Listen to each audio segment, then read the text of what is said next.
আগে যখন পরীক্ষার রেজাল্ট বেরোয়। এই আয়ুষ, কিরে তোর রেজাল্ট কেমন হলো?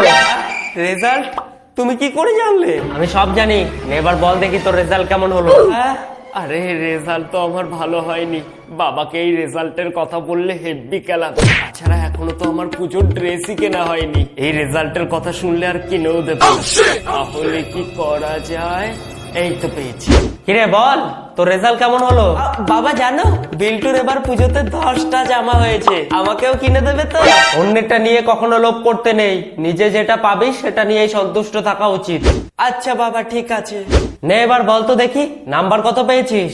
বাবা আমি এবার 36% নাম্বার পেয়েছি। হ্যাঁ, মাত্র 36? আরে তোর বন্ধু বিল্টুকে দেখ, এবার নাকি 89% নাম্বার পেয়েছে। বাবা অন্যেরটা দেখে কিছু করতে নেই, নিজে যেটা পাবো সেটা নিয়েই সন্তুষ্ট থাকা উচিত। হ্যাঁ